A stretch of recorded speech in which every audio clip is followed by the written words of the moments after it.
What's going on, y'all? It is Araneae Storm, aka Crew, aka Araneae Storm, checking in for the Mercury sign series. For those of y'all that have Mercury in the 8th house, this is for you. I am your cosmic root work astrologist specializing in evolutionary astrology. So if you're interested in learning about your past lives, your current incarnation, and the mission and purpose that you have in this particular realm, you can definitely hit me up for a personal reading. I, at this moment in time, am doing readings for a tip, donation based, and also barter and trade. So you can definitely hit that link below. And all my links are also found in that description box below. Make sure you like, share, subscribe, comment, and hit that notification bell so you know when I am going to be posting my next videos, and also when I go live too. Because I'm actually back and I'm actually in a place where I can be grounded and I can do my thing now. So y'all make sure y'all check me out. Okay, so we're going to be talking about Mercury here, okay? Mercury is the energy that we talk about when we think, the way we communicate, and the ways in which we receive information as well, okay? I know, y'all, it's a lot going on outside. There's a lot going on outside. I promise. After the Mercury series is over, I will be doing my videos in probably further back because traffic, a lot of traffic, a lot of mercurial energy going on. 8th house is the energy that we see. It's the Scorpio house. So this has to do with like death, sex, rebirth, taxes, other people's money.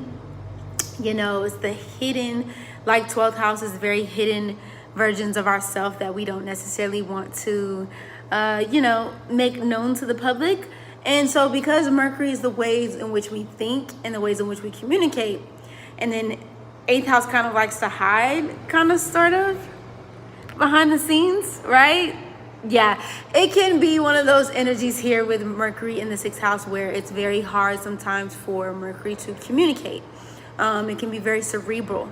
Depending on, once again, we always like to see what is the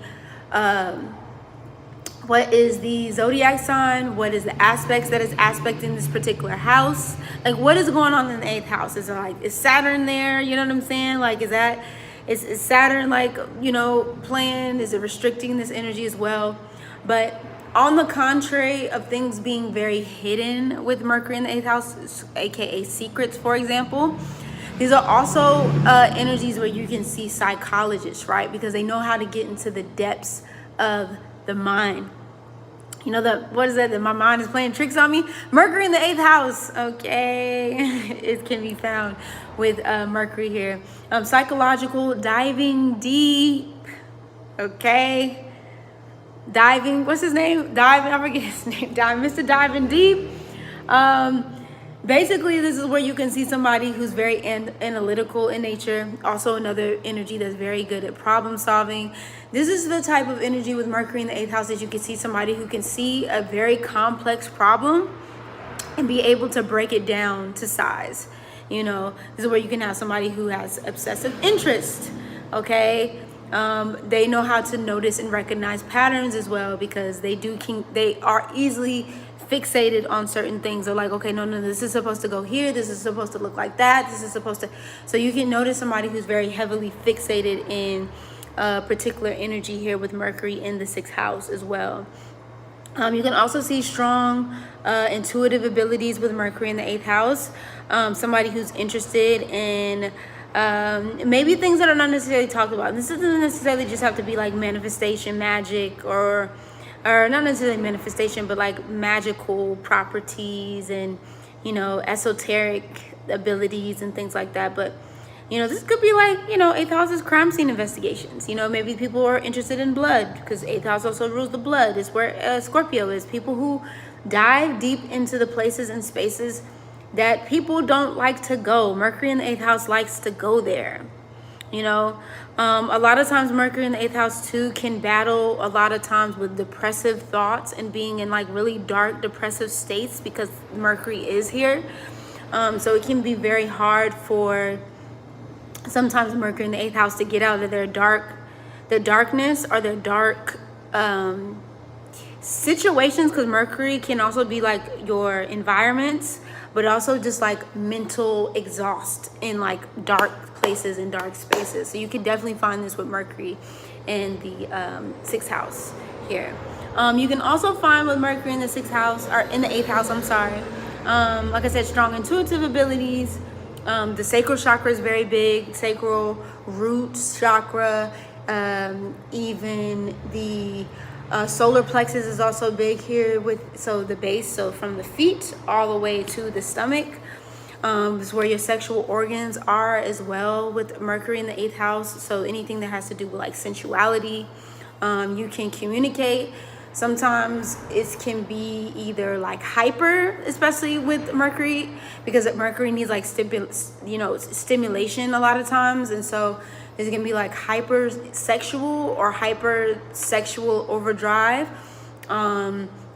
Or you can see somebody who is very just in tune when it's grounded, very in tune with their sexual energy, or trying to understand their sexual energy, and how you can also transmute that energy from sexual energy into creativity.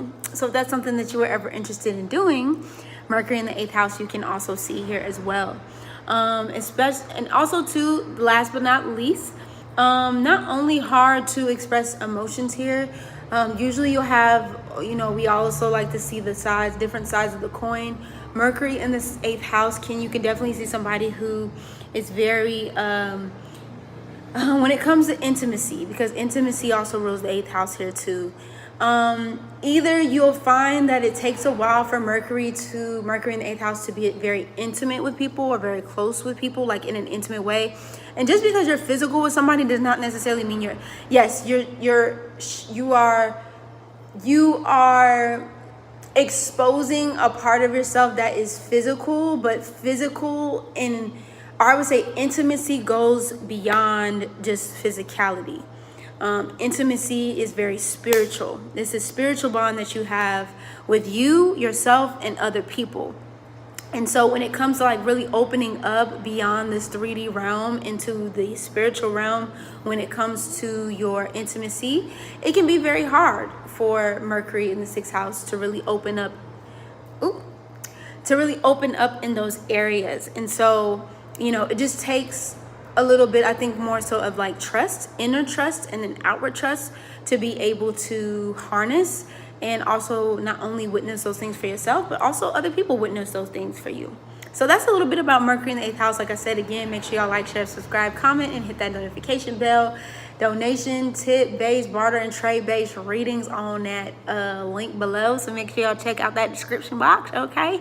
And I'll see y'all in the next video. Mercury in the 9th house to the 12th next week. And then we will finish this off next week, and then we'll start into the Venusian and Venus sign series. I also would like to say, for Pisces season, okay, as we jump into February, March, I will be actually having courses about North Node and South Node karmic evolutionary astrology available.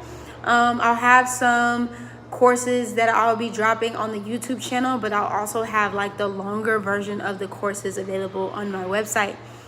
So definitely take a look out for those, if not in February, like I said, in March, so we can start learning more about, I'm going to do a whole new series, because I did like a little one for Pride Month a couple years ago, like talking about North Node and South Node and things like that, but I want to do a longer version, a new updated version of the stuff that I have learned since then. So all right, y'all, I'm going to go ahead and exit, and I will see y'all on next week on the next videos. All right, okay, deuces.